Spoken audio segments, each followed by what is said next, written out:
네, 조금 전에 취재기자가 연결한 대로 어금니 2개 뽑은 날 사드 관련된 성명이 나왔었습니다. 하지만 이렇게 사드 배치까지 하면서 나름대로 고심 끝에 외교 안보 정책을 펴나가고 있지만 여권 내에서조차도 비판의 목소리가 나오고 있습니다. 취재기자가 전한 대로 정세현 전 통일부 장관이 지금의 대통령은 문재인이 아닌 것 같다 이렇게 얘기를 했다고 하네요. 그러니까 본인이 그러니까 선거 기간 동안 도왔던 알고 있던 문재인 대통령 모습이 아니라고 얘기를 하면서 조금 이제 격하게 얘기하다 보니까 아베 총리까지 비교해서 얘기를 해서 상당히 좀 너무 나간 게 아닌가 하는 생각은 듭니다. 네. 물론 뭐 본인의 의사니까 인정을 하더라도 저런 표현은 사실 좀 청와대나 대통령 입장에서는 상당히 불편하게 들릴 수 있는 부분인데 본인이 이제 정세현 전 통일부 장관 같은 경우는 이제 평화주의자 아니겠습니까? 그래서 대화가 중요하다고 얘기하고 우리 정부가 이렇게 호전적으로 나가는 것에 대해서 부정적으로 얘기하는데 그런데 그때하고 지금의 상황이 많이 다르지 않습니까? 지금의 김정은이 정권 잡고 나서 보여주는 행태를 보면 참을 수 있는 한계를 넘어섰다고밖에 볼 수 없어요. 그러니까 예전에 정세현 통일부 장관이 전 통일부 장관이 통일부 장관을 할 때와 지금의 상황이 다르기 때문에 그때의 시각으로 계속 보는 것은 바람직하지 않다고 보고요. 지금 상황에서 그러면 군사적 대응이나 아니면 어떤 제재를 하지 않은 상태에서 대화를 통해서 해결할 수 있는 상황이 아니지 않습니까? 네. 김정은이 전혀 대화에 대해서 얘기도 반응도 없는 상황에서 계속 그걸 주장한다는 것은 국민들로부터 불안을 더 부추길 수 있는 요소가 되기 때문에 불가피하게 문재인 정부가 선택했던 제재 또는 이 군사적 어떤 대응 이런 부분들을 너무 폄훼하는 것은 현실 인식을 조금 다르게 하고 있는 게 아닌가 하는 그런 생각이 듭니다. 네, 정세현 전 장관이 아베 같다는 얘기만 한 것이 아니라 동명동모, 이름과 용모만 같은 사람이 대통령을 하는 것 같다. 이런 쓴소리도 했어요. 그러니까 다른 사람이 대통령을 하고 있는 것 같다. 네. 자신이 알던 그 후보 시절의 문재인이라는 대통령과 지금 현재의 대통령의 모습이 너무 다르다라는 이제 그런 뉘앙스로 이야기를 했었죠. 그 부분은 결국 이제 정세현 전 장관이 보기에는 현재의 문 대통령의 대응이 이게 어쨌건 조금 이 북미 간의 대화를 좀 중개하고 그리고 뭔가 이 대화의 끈을 계속 갖고 가야 향후에 남북관계 부분에서 어떤 주도권도 잡을 수가 있고 그것이 한반도 평화를 위해서 필요하다라고 이제 정 전 장관은 생각을 하고 있는데 지금 문 대통령이 가고 있는 것은 어떤 국제사회의 제재와 지금 같이 맞춰서 상당히 강한 어떤 제재의 흐름을 가고 있으니까 그런 부분들이 이제 본인이 보기에는 상당히 안 좋게 보면서 이제 비판을 하고 있는 것인데 최근에 보면 여권 내에서도 이른바 이 대북 전략을 어떻게 가져갈 것인가에 대한 약간의 이제 기존의 문 대통령을 도왔던 참모들 사이에서도 의견이 좀 갈리는 것 같아요. 한쪽에서는 어쨌건 중심을 갖고 가기 위해서는 이 대화라는 끈을 놓아서는 안 된다라고 하는 참모들이 있고 아니다. 그때랑 지금 상황 자체가 많이 달라졌기 때문에 이미 북한이 핵개발까지 하고 지금 ICBM에 그걸 장착하는 단계까지 곧 갈 것 같은데 이런 상황에서 똑같이 대화를 얘기하면 북한이 또 받아주지도 않고 있는 상황인데 과연 그게 실효성이 있느냐. 강력한 제재 쪽으로 우리도 미국과 발맞춰서 갈 수밖에 없지 않느냐라는 이른바 실용파? 뭐 이렇게 좀 많이 갈리는 그런 흐름을 지금 최근에 보여주고 있습니다. 예. 자, 일단 외교 안보 분야에서도 문재인 대통령이 압박을 받고 있습니다만 국내 정치적으로도 어제 큰 타격을 입었습니다. 어제 김희수 헌법재판소장 후보자의 이 인준 동의안이 결국 부결됐는데 그 장면 보고 오시겠습니다.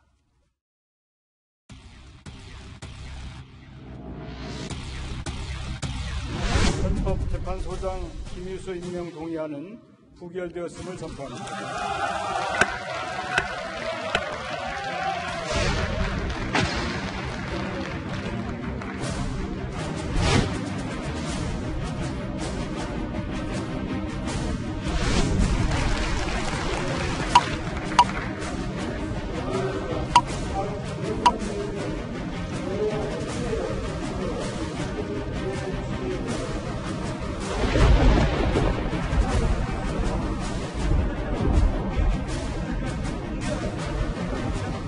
당리당략적인 그런 판단을 한 집단의 책임으로 돌아갈 것입니다.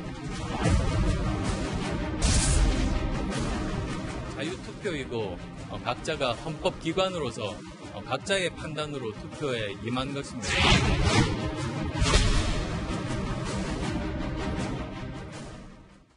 네, 145 대 145. 똑같이 나왔는데 사람들은 이제 뭐 옛날 4.45를 생각해서 이렇게 통과인지 부결인지 잘 몰랐을 건데 그렇죠. 부결입니다. 147표에 2개 투표 모자란 거죠. 예.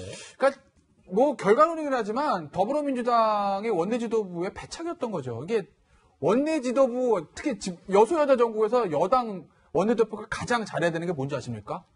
표 계산. 그렇죠. 머릿수 세기. 네. 딱 이 이슈가 있을 때 우리가 몇 표를 모을 수 있는 것이냐는 거를 정확한 판단해야 되는데 어제 이제 결과적으로 그 판단을 미스했다는 거 아니겠습니까? 네. 저는 사실 어제 아침에 직권 상정을 시도한다는 얘기가 들어서 저는 했습니다. 왜?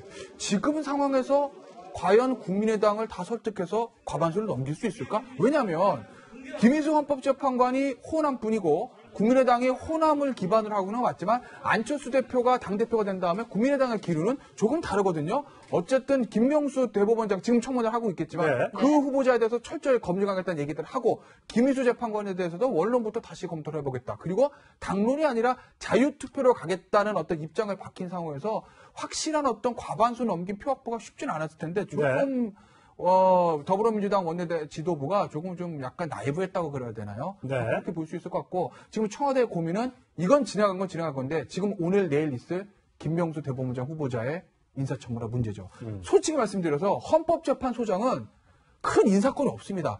큰 영향이 없어요. 하지만 대법원장 다르거든요. 네. 대법원장은 기본적으로 대법관을 추천하고 그리고 그 모든 법관들의 인사권을 가지고 있는 사람이랑 마찬가지입니다. 판결에 결정적인 영향을 줄 수 그렇죠. 있죠. 그러니까 뭐 사법개혁이라는 것을 봤을 때 헌법재판소장보다 훨씬 더 중요한 사람입니다.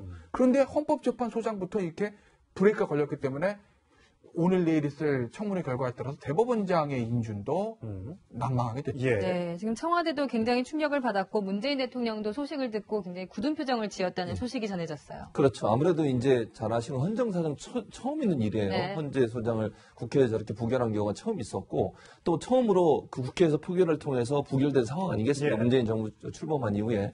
그러다 보니까 부담감이 클 수밖에 없죠. 물론 1차적으로 이제 민주당에 지금 김 변호사 말씀하셨듯이 민주당이 제대로 이걸 개사를 잘해서 했어야 되는데 이걸 밀어붙이는 바람에 자유한국당이 사실 돌아와서 이렇게 된 거 아니겠습니까? 자유한국당 없을 때 만약 했으면 통과될 가능성이 훨씬 높았죠. 네. 과반수를 훨씬 넘길 수 있었으니까. 그런 여러 가지 상황들을 고려하지 않고 했다는 점이 너무 이제 순진하게 생각했던 부분이 있는 부분도 민주당도 분명히 실책이 있는 것이고요. 그러니까 정부 입장에서는 사실 이제 정부의 업무 추진에 있어 엄청난 브레이크가 걸린 거 아니겠습니까? 또 말씀하신 것처럼 대법원장이나 이런 부분들이 앞으로 또 계속 있는데 거기에도 어떤 결과를 미칠지를 이제 촉각을 곤두세우고 봐야 될 수밖에 없는 상황인데 다만 이제 저는 이제 문재인 정부가 출범해서 어떤 정책을 입안하고 추진하는 과정에 있어서 야당이 협조하는 부분들이 조금 필요한 부분이 있다. 그런데 그런 부분들이 이제 이번에 브레이크가 걸리면서 상당히 이제 강대강 양면으로 대치되는 국면으로 갈 수 있어서 국민의당이 그럼 과연 협치해서 지금 지렛대 역할을 하고 있는데 그 지렛대 역할을 완전히 돌아서 할 수 있는 상황이 아니지 않습니까? 네. 안철수 대표가 들어선 이후에 상당히 각을 세우고 있는 상황이어서 앞으로도 협치가 상당히 어려울 게 아닌가 하는 생각이 예. 듭니다. 사실 김희수 헌법재판소장 후보자는 탄핵 심판 때 결국은 인용했던데 만장일치에 표를 던졌던 사람이잖아요. 그러다 보니까 이제 청와대와 민주당에서는 적폐를 청산했던 이 후보자를 낙마시킴으로써 한국당은 적폐 세력이다 이렇게 보는 게 더 뚜렷해졌다 이렇게 주장을 하고 있습니다. 그 이후에 오히려 이제 굉장히 이것은 하나의 오만의 극치다라고 이제 자유한국당을 포함한 국민의당까지 넣어서 바른정당 다 전부 다 야당들을 굉장히 이제 비판하는 어떤 무책임의 극치다 막 이런 논평들이 지금 청와대에서 나오고 있지 않습니까? 저는 그런데 글쎄 지금 청와대가 그렇게 논평을 내야 될까? 네. 오히려 이런 부분 자체를 그러니까 저는 사전 대응도 좀 미흡했고 네. 그 이후에 논평도 방향이 좀 잘못됐다라고 생각을 하는데 그러니까 국민의 뜻을 겸허히 반영한 것으로 보이니까 앞으로 더 잘하겠다가 아니라 적폐와 비유를 하고 그다음에 이건 심판받을 일이다 이렇게 한다는 것 자체가 잘못됐다. 그렇죠. 예를 들면 이제 그런 부분들은 국민들도 대략 다 이제 알고 있지 않습니까? 그런데 그것을 이제 청와대가 앞장서 가지고 저 적폐 세력들이 결국 부결시켰다. 이건 그야말로 무책임의 극치고 있을 수 없는 일이다. 막 이렇게 목소리를 높이면 사실은 그 집권 여당 그리고 청와대가 어쨌건 전국을 끌고 가야 되는 입장에서 그런 부분들이 오히려 더 마이너스로 작용을 하는 거예요. 오히려 더 크게 예. 이번 기회에 어쨌건 국회와의 협치 문제를 다시 돌아보면 겸허한 자세로 국민을 위해서 네. 봉사하는 계기로 삼겠다.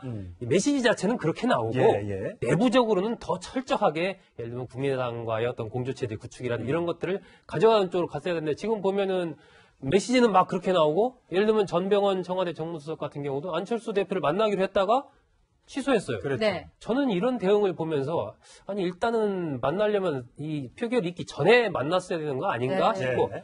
그게 만약에 안 돼서 이후에 만나기로 했으면 그럼 만나야죠. 약속했으니까. 그렇죠. 이 헌재 소장만의 문제가 아니지 않습니까? 오늘 대법원장도 있고 뭐 박성균 후보자 줄줄이 여러 가지가 있기 때문에 그런 부분은 청와대가 조금 더 겸손한 어떤 모습으로 좀 다가서야 되지 않을까 싶습니다. 이게요, 청와대 이 생각을 해야 돼. 그러니까 어제 이제 앞서서 말씀하셨지만 너희들 다 적폐야, 너희들 다 구세력이야, 우리는 국민만 보고 갈 거야 이 얘기를 합니다. 이거 어디서 많이 들어본 워딩 아니세요? 이게 박근혜 전 대통령도 있었던 얘기예요. 적폐라는 단어의 저작권은 박 전 대통령 가지고 있어요. 적폐 청산 얘기 먼저 했습니다. 어쨌든. 그리고 박 전 대통령이 항상 어떤 식으로 했냐면 이거 뭐야. 내가 이렇게 개혁입법 하려고 하는데 야당이 내 발목을 잡아? 야당 당신들은 나빠. 너희들은 적폐야. 나는 국민만 보고 갈 거야. 내 뜻 안 듣는 우리 당 사람들 배신의 정치야. 총선 때 뭐라고 그랬죠? 국회를 심판해 주지 이 얘기를 했습니다. 그랬죠. 예. 그러다 어떻게 됐습니까? 총선 참패했습니다. 심판을 당했죠. 당했습니다. 그리고 지금 어떻게 돼 있죠? 법정에서 심판받게 생겼습니다.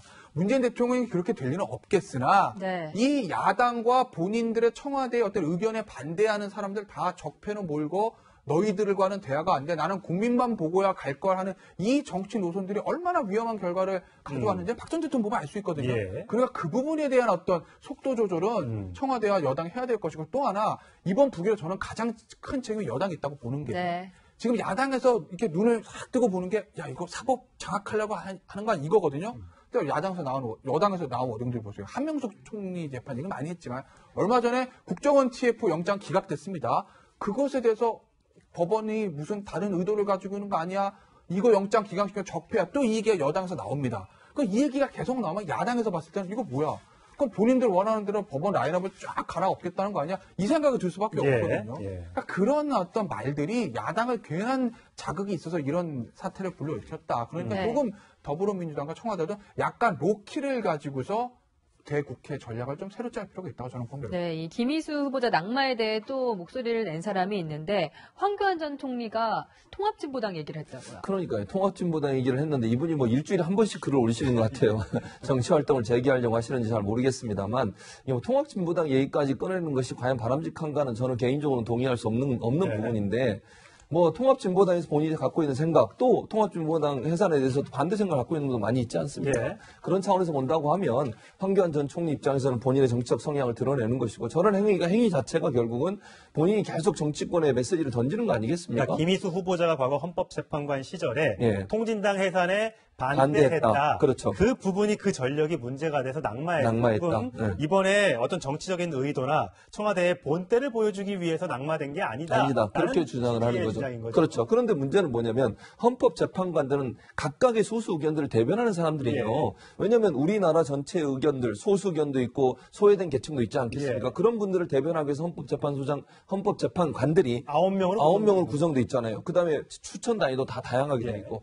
그런 차원에서 본다면 김희수 재판관이 저런 판결을 했다고 해서 저분이 그러면 공정하지 않다라고 보기는 힘들다는 거죠. 왜냐하면 아까 제가 언급해드렸던 것처럼 통합진보당 해산에 대해서 찬성도 있지만 반대도 있어요. 그 의견도 있다는 것을 본인이 반영해서 얘기한 거고 본인이 그렇게 판단하는 것은 주관적인 재판관으로서의 어떤 선택의 결과인데 그것 때문에 저분이 낙마했다고 얘기하는 것도 그것 때문에 낙마를 시킨 것도 저는 바람직하지 않다고 봅니다. 우리 사회의 다양성을 존중한다는 차원에서 헌법재판관들이 다양한 자기의 생각들을 재판에 반영하고 판결에 반영해서 소수 의견들을 반영시켜주는 것이 과연 나쁜 것인가. 그런 점에서 본다면 황교안 총리의 저런 내용들은 그럼 헌법재판관들은 모두 다 같은 생각을 갖고 판결을 해야 된다는 것밖에 아니지 않겠습니까? 그런 부분은 좀 부적절하다고 생각이 듭니다. 사실 이 문제는 아직까지 좀 많이 남아있는 문제라서 좀 더 지켜보도록 하고요. 청와대의 대응을 조금 더 지켜보도록 하겠습니다.